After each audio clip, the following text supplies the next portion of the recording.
राज्यात समाज माध्यमांचा उपयोग समाजकंटकांकडून माती भडकवण्यासाठी आणि अफवा पसरवण्यासाठी केला जातो हे आपण नुकतंच नाशिकच्या निमित्तानं अनुभवलं। मात्र याचं उत्तर महाराष्ट्रात समाज माध्यमांचा उपयोग उपद्रवासाठी नव्हे तर जीवदानासाठी केला जातोय। धुळ्यात काही तरुणांनी एकत्र येऊन व्हॉट्सअपवर श्रीदीप रक्तसेवा ग्रुप तयार करून अनेकांना जीवनदान दिलंय। विशेष म्हणजे अवघ्या 4 महिन्यात या ग्रुपला 1400 तरुण स्वतःहून जोडले गेलेत। या ग्रुपचं रक्तदानाचं काम आता उत्तर महाराष्ट्रात विस्तारत चाललंय।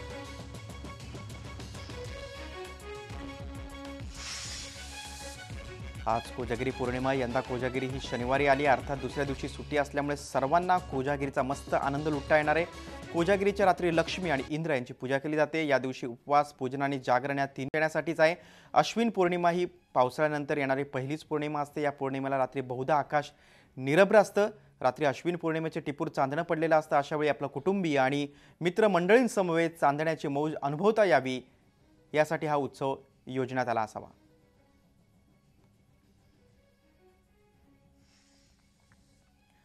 शिर्डीत 4 दिवसीय दसरा उत्सवात साई भक्तांनी साई चरणी भरभरून दान दिले। 4 दिवसांच्या दानाची शुक्रवारी मोजदाद करण्यात आली। या 4 दिवसात साई भक्तांनी 3,75,00,000 दान अर्पण केलं। यात सोने, चांदी, रोख रक्कम तसंच परदेशी चलनाचा समावेश आहे। यात साई संस्थांच्या दक्षिणापेटीत 1,93,00,000 रुपयांची रोख रक्कम जमा झाली। त्याचबरोबर डोनेशन काउंटरवर 93,00,000 रुपये आणि ऑनलाईन डोनेशनद्वारे 26 लाख असं दान आलंय। त्याचबरोबर 7 लाखांचं परकीय चलन आहे आणि 23 लाखांचं 865 ग्रॅम सोन्याचे दागिने आहेत आणि 1 किलो चांदी देखील भक्तांनी साई चरणी अर्पण केली आहे।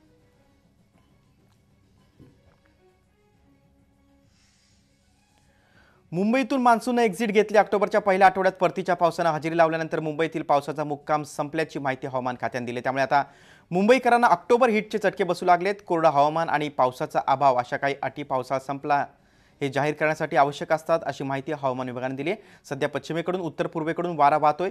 पावसाळा संपल्याचे लक्षण आहे। या पावसाळ्यात एकूण 2507 मिलीमीटर पाऊस झालाय। तब्बल 453 मिलीमीटर पाऊस जादा झाल्याची नोंद आहे।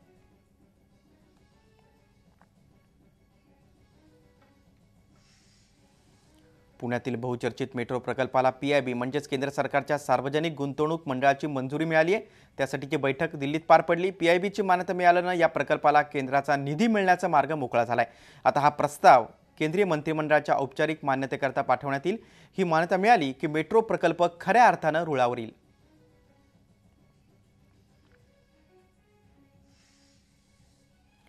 पुणे मेट्रोला देण्यात आलेली मंजुरी हा निवडणुकीच्या तोंडावर घेतलेला निर्णय आहे अशी टीका काँग्रेसचे प्रदेशाध्यक्ष अशोक चव्हाण यांनी केली आहे। निर्णय कागदोपत्री झालेला आहे, प्रत्यक्षात कामाला कधी सुरुवात होणार हाही प्रश्न त्यांनी उपस्थित केला।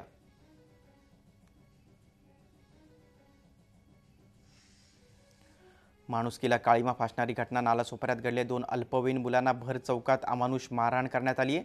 नालासोपाऱ्यातील धानिवबाग परिसरात हा धक्कादायक प्रकार समोर आला। मोहित आणि गोलू पांडे अशी या 2 मुलांची नावे आहेत। 13 आणि 16 वर्षाची त्यांची वय आहे। नवरात्र उत्सवात देवीच्या समोरील दानपेटीतील पैसे चोरल्याच्या आरोपावरून 2 अल्पवयीन मुलांना या भागातील 3 बिल्डरांनी अमानुष मारहाण केली।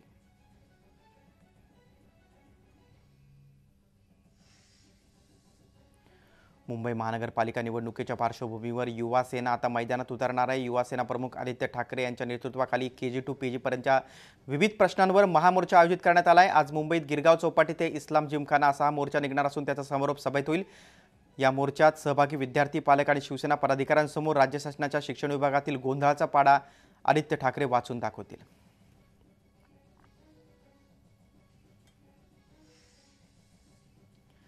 कोल्हापुरात आज मराठा क्रांती मूक मोर्चा काढण्यात येणार आहे। या मोर्चाची तयारी पूर्ण झाली आहे। मोठा पोलीस बंदोबस्त या निमित्ताने ठेवण्यात आला आहे। शहरातील मुख्य 6 मार्गावरून हा मोर्चा ऐतिहासिक दसरा चौकात काढण्यात येईल।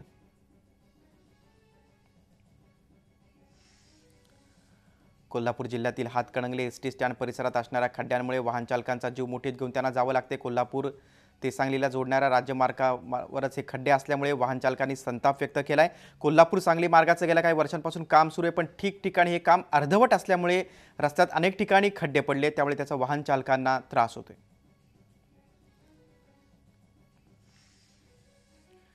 राज्यातल्या कुपोषणाच्या मुद्द्यावर मुंबई उच्च न्यायालयाने तीव्र नाराजी व्यक्त केली। रोजच मुंबईलगतच्या भागातून कुपोषणामुळे होणाऱ्या बालमृत्यूंच्या बातम्या येत आहेत। हे गंभीर असल्याचं हायकोर्टाने म्हटले। मुंबई नजीकच्या भागात हे चित्र असेल तर राज्यातल्या दुर्गम भागात काय परिस्थिती असेल असा सवाल देखील कोर्टाने उपस्थित केलाय। कुपोषणाची समस्या संपवण्यासाठी केंद्र 2000 कोटींचा निधी राज्याला देतं, तर हा निधी जातो कुठे असा प्रश्न त्यांनी उपस्थित केला. कुपोषणाची समस्या सोडवण्याकरता आवश्यक अधिकारी आणि कर्मचाऱ्यांची नेमणूक केली आहे का अशी विचारणाही न्यायालयानं केली. सरकारकडे यंत्रणा असून देखील इतक्या वर्षात काहीच बदल झालेला दिसत नसल्याबद्दल त्यांनी राज्य सरकारला फटकारलं.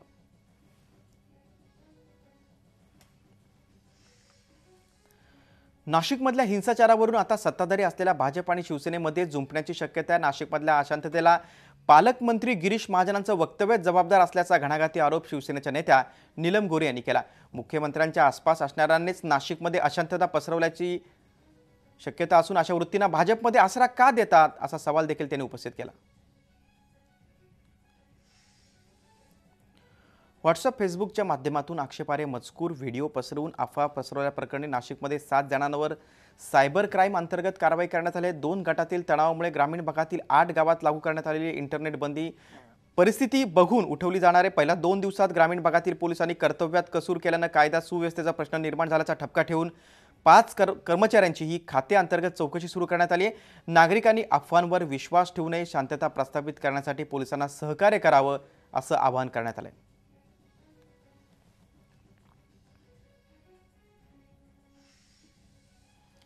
एरवी महानगरपालिकेची शाळा म्हटली की त्यांचा कारभार आणि शैक्षणिक गुणवत्ता याबाबत कायमच प्रश्नचिन्ह उपस्थित केलं जातं. मात्र नाशिक महानगरपालिकेच्या सावित्रीबाई फुले मुलींच्या शाळेनं गुणवत्तेचं ISO मानांकन मिळवलंय. असं मानांकन पटकावणारी नाशिक महानगरपालिकेची ही पहिली शाळा ठरली. त्यामुळे या शाळेचं सर्वत्र कौतुक होतंय. इतर देखील शाळांनी या शाळेचा आदर्श घ्यावा असं मत व्यक्त होतंय.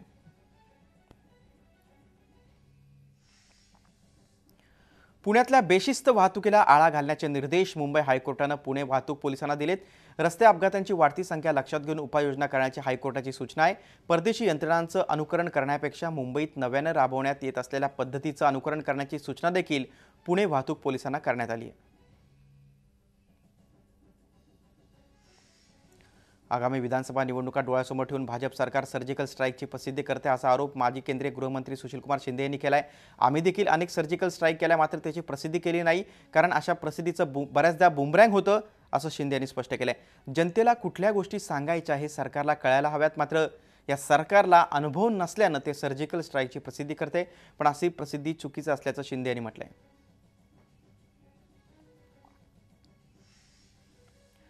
धुळ्याचे जवान चंदू चव्हाण चुकून नियंत्रण रेषा ओलांडून पाकिस्तान हद्दीत गेलेत, पण त्यांना आणण्याच्या प्रयत्नांचाच एक भाग म्हणून त्यांच्या आजोबा आणि भावानं परराष्ट्र मंत्री सुषमा स्वराज यांची भेट घेतली. यावेळी त्यांच्यासोबत संरक्षण राज्यमंत्री डॉक्टर सुभाष भामरे देखील होते. यावेळी चंदू चव्हाण यांना भारतात सुखरूप परत आणण्याचं आश्वासन स्वराज यांनी दिलं.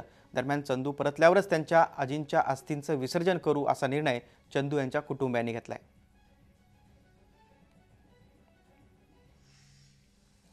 सातारा जिल्ह्यात फलटण इथं संविधान समर्थनार्थ मोर्चा काढण्यात आला. फलटणमधील आंबेड चौकापासून या मोर्चाला सुरुवात झाली. तो तहसील कार्यालयापर्यंत काढण्यात आला. हजारो दलित बांधवांनी या मूक मोर्चात सहभाग घेतला. ॲट्रॉसिटी कायद्याची कडक अंमलबजावणी करावी, खैरलांजी आणि कोपर्डी प्रकरणातील आरोपींना लवकरात लवकर फाशीची शिक्षा द्यावी, कलबुर्गी, पानसरे आणि दाभोलकर यांच्या मारेकऱ्यांना लवकरात लवकर अटक करून शिक्षा व्हावी, अशा अनेक मागण्या घेऊन हा मोर्चा काढण्यात आला. ठाणे जिल्ह्यातील वाशीमध्ये मोबाईलचा स्फोट झाल्यानं एक तरुण जखमी झाल्याची धक्कादायक घटना समोर आली. करण शंकर ठाकरे असं या तरुणाचं नाव आहे. मोबाईल फोनच्या स्फोटामुळे त्याचा पाय पळून निघालाय आणि त्याच्या पायाला गंभीर दुखापत झाली. करणने नेहमीप्रमाणे पॅन्टच्या खिशात मोबाईल ठेवला असताना अचानक या मोबाईलचा स्फोट झाला. हा मोबाईल फोन कार्बन कंपनीचा होता.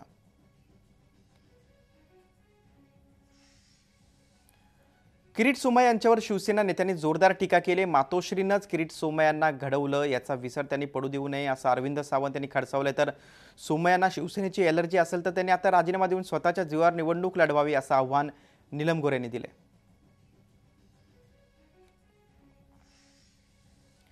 महापालिका निवडणुकांच्या निमित्तानं भाजपनं मुंबईतल्या 227 वॉर्डांचा आढावा घेण्यास सुरुवात केली. यंदाच्या वर्षी महापालिकेच्या प्रभागांमध्ये मोठे फेरबदल झालेत. या पार्श्वभूमीवर प्रत्येक वॉर्डामध्ये भाजपच्या ताकदीचा अंदाज घेण्यासाठी मुंबई अध्यक्ष आशिष शेलार सध्या ठाण मांडून बसलेत. प्रत्येक वॉर्डातील भाजप पदाधिकाऱ्यांशी ते चर्चा करून आढावा घेतात. ही स्वतंत्र निवडणूक लढवण्याची तयारी नाही, तर महापालिका निवडणुकीसाठी व्यूहरचना आखली जाते असं शेलार यांनी स्पष्ट केले.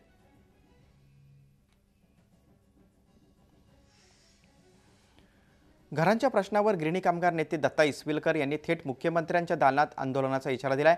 18 ऑक्टोबरला थेट मुख्यमंत्र्यांच्या दालनात उपोषण करणार असल्याचं त्यांनी जाहीर केलंय। मुंबई आणि परिसरात गिरणी कामगारांसाठी 13,000 घरं बांधून तयार आहेत, मात्र त्याबाबतची लॉटरी काढण्याबाबत सरकार निर्णय घेत नसल्यामुळे गिरणी कामगार नाराज आहेत। बदलापूरमधील तालुका क्रीडा संकुलात 3 दिवस भरवण्यात आलेल्या गृहसंकुलाच्या प्रदर्शनामुळे क्रीडा संकुलाची पूर्णतः दुरावस्था झाली आहे। आयोजकांनी पूर्णतः या मैदानाची वाताहत केली, त्यामुळे हे मैदान आता खेळण्याच्या लायकीचं राहिलं नाही। मैदानात मोठमोठे खड्डे खोदण्यात आले आहेत, अनेक ठिकाणी काचांचा ढीग टाकण्यात आलाय। अशा कार्यक्रमांमुळे मैदानाची पूर्णपणे वाताहत झाल्यानं सरकारनं याकडे लक्ष देण्याची मागणी खेळाडूंनी केली। धक्कादायक बाब म्हणजे ठाणे जिल्हा क्रीडा स्पर्धा 15 आणि 16 ऑक्टोबरला होणार आहेत, त्यासाठी तालुका क्रीडा निवड चाचणी स्पर्धा देखील या मैदानात होणार आहेत, मात्र मैदानाच्या दुरावस्थेमुळे खेळाडूंना स्पर्धेसाठी मुकावं लागणार आहे।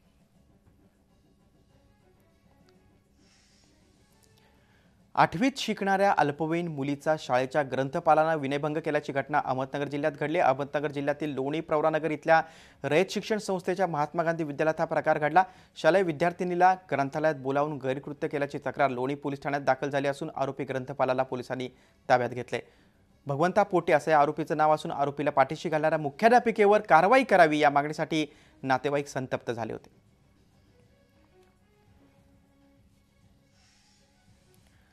यवतमाळच्या टाकळी तलावात मासेमारी करण्यावरून 2 गटात झालेल्या वादात युवकाचा खून झाला। लाकडी बॅटनं मारहाण करून माधव वागदरे नावाच्या युवकाची हत्या करण्यात आली।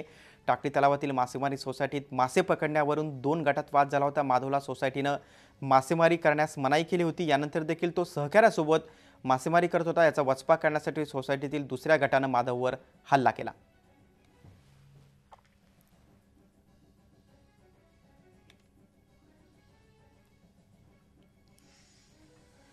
गोव्यामध्ये आजपासून भारत, ब्राझील, रशिया, चीन आणि दक्षिण आफ्रिका या 5 देशांच्या ब्रिक्स संघटनेची परिषद होते। पंतप्रधान नरेंद्र मोदींसह 5ही राष्ट्रांचे प्रमुख नेते आणि वरिष्ठ अधिकारी या परिषदेला उपस्थित राहतील, त्यामुळे एरवी पर्यटकांनी गजबजलेल्या गोव्याच्या किनाऱ्यांना लष्करी छावणीचं स्वरूप आले। दक्षिण गोव्यातल्या बैनोली या निसर्गरम्य गावामध्ये ही परिषद होते। दांबोली विमानतळापासून बैनोलीपर्यंतच्या रस्त्यावर चोख बंदोबस्त ठेवण्यात आला आहे। समुद्रमार्गे हल्ल्याची शक्यता गृहीत धरून तटरक्षक दल तसंच नौदलाची गस्त देखील वाढवण्यात आली। या परिषदेच्या पार्श्वभूमीवर गोवा पोलिसांनी नागरिकांसाठी मार्गदर्शक तत्त्व जारी केली आहेत। भारत आणि रशिया यांच्यामध्ये गोव्यात आज संरक्षण विषयक महत्त्वाचा करार होतो। या कराराअंतर्गत S-400 ट्रायफ नावाची क्षेपणास्त्र यंत्रणा भारत रशियाकडून खरेदी करते। कित्येक लाख डॉलरच्या या करारावर रशियाचे अध्यक्ष पुतिन आणि पंतप्रधान नरेंद्र मोदी यांची स्वाक्षरी असेल।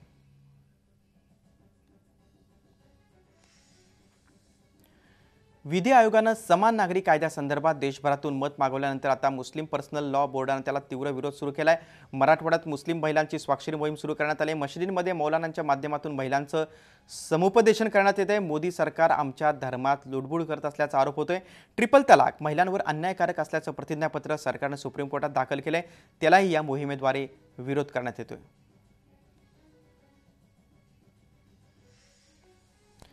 दरम्यान समान नागरी कायदा आणि ट्रिपल तलाक या 2 वेगळ्या गोष्टी आहेत असं स्पष्टीकरण केंद्रीय मंत्री व्यंकय्या नायडू यांनी दिले, तर अनेक मुस्लिम देशांमध्ये मौखिक तलाकला मान्यता नसल्याची बाब रविशंकर प्रसाद यांनी अधोरेखित केली।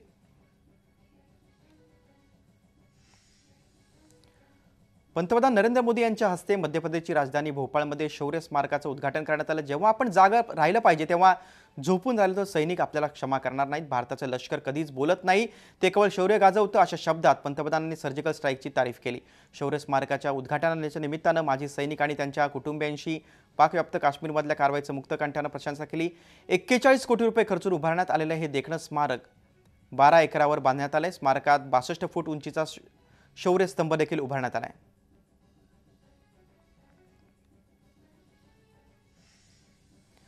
श्रीनगरमध्ये जवानांना पुन्हा एकदा लक्ष्य करण्यात आलेलं आहे। राजधानी श्रीनगरजवळ झकुरा या भागात सशस्त्र सीमा बल म्हणजेच SSBच्या एका पथकावर 3-4 जणांच्या टोळक्यानं भ्याड हल्ला केला। अचानक गोळीबार करून अंधाराचा फायदा घेत हल्लेखोर पळून गेले।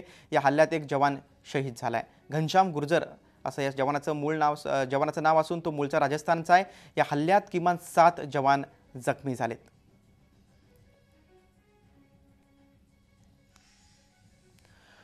मध्य प्रदेशामध्ये रतलाम जवळ एका खासगी बसला झालेल्या अपघातामध्ये 13 जण ठार झाले तर अनेक जण जखमी झाले। जरोवा इथून रतलामकडे येत असताना नामली शहराजवळ एका मोठ्या खड्ड्यामध्ये ही बस कोसळली।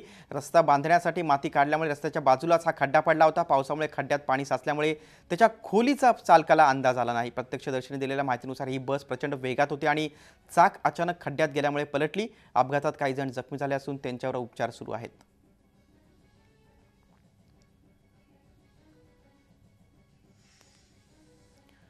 दक्षिण सिरियामध्ये अजाज शहरामध्ये झालेल्या कार बॉम्ब स्फोटात 20 जण ठार झाले। टर्की सिरिया सीमेवर एका तपासणी नाक्याजवळ ही घटना घडली। या स्फोटात 25 नागरिक जखमी झालेत। या हल्ल्याला बळी पडलेल्यांपैकी बहुतांश बंडखोर सैनिक आहेत।